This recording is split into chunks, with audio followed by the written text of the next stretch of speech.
All right, we're starting with, this is going to be your next semester now, guys. We're starting a whole new semester.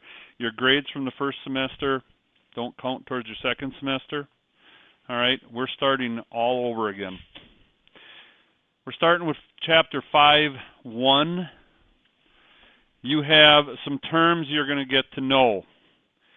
You're going to get to know a negative slope and a positive slope and what they mean. All right, negative, yes. You will get, you'll get it. You'll get what it is. Okay. Rate of change. Rate of change is something you're going to learn. Rate of change. How fast does this happen? What is the rate of change? You're going to get rise and run. What do you think rise and run use? Rise and run are used in slope. When you look at a chart, the rise is how high it goes, the run is how far it goes over. All right? On a graph, rise and your run. Okay? We're going to work on the slope formula. And if you take a look right here, I may leave this up here because this is a nice little thing to have here. You got the slope formula right here. All right? You also have the slope formula over here. Here's the slope formula. So there's a couple different places you're going to see this. Okay? It's called the slope. Slope, you're going to find out what the slope of a horizontal line is. You're going to find out what the slope of a vertical line is. Horizontal is flat. Vertical, straight up and down. Let's take a look at this for a little bit. Let's see if we can figure some of these out. What do you think this number 1 is? Slope formula, right? That's your slope. Now, if I'm looking at going from left to right, and the line is going up, is that a positive or negative slope? It's a positive slope. So I'm looking from the left to right, and the line goes up, that's a positive slope. Here, this would also be a positive slope. It's a slope. Let's take a look down here. Vertical change over horizontal change. Vertical change over horizontal change. It's the rate of change. Your vertical change, how fast is it changing this way, over to horizontal change. How fast is it changing this way? Is your rate of change. This is a horizontal line test. What's my slope on that? 0. 0. It's 0, right? There's no slope to this. It's straight. It's flat.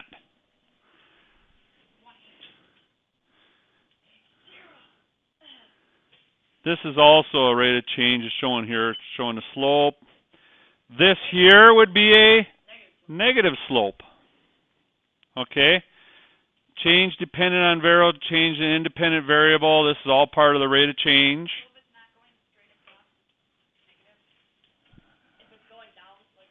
See how you look from left to right and it goes downwards? That's a negative slope. And I'll show you how that all works later on. And then we got the vertical line. What kind of slope is that?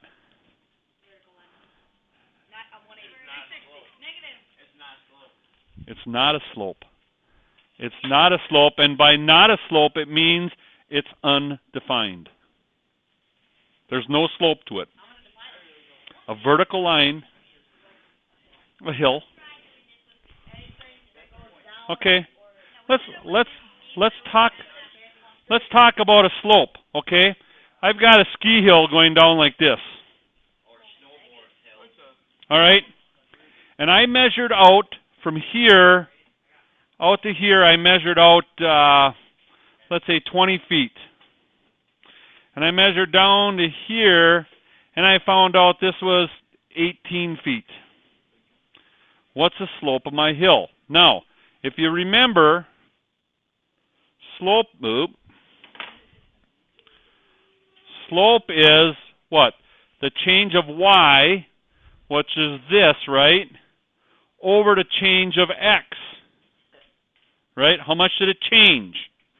It went 18 over 20, right? This is my x. This is my y. All right? Kind of an inverted graph. So I took a look at this. Can I reduce this? Yeah, take 2 out of both of them, right? So 9/10. My slope would be 9/10. What is that? 9 over 10. 9. It's not a 90-degree angle. It doesn't have to do with degrees. But your slope is, for every 10 feet I go out, I drop 9 feet. There it does. For every 10 feet I go out, I drop 9. Okay? And it's reduced to its lowest form. So, if my hill is consistently going down like this, and I measured out here 100 feet, how far am I going down? How far is this, has this hill dropped? 90. 90 feet. So you can figure out, that's called a slope. Yes?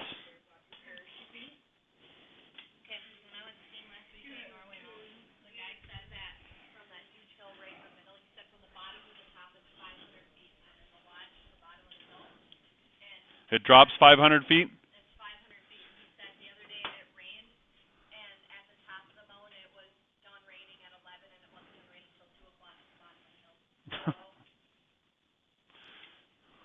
Well, that really doesn't equate to what we're doing, but that's just, here's a hill and here's a cloud, and the cloud slowly moved over. I mean, you know what I mean?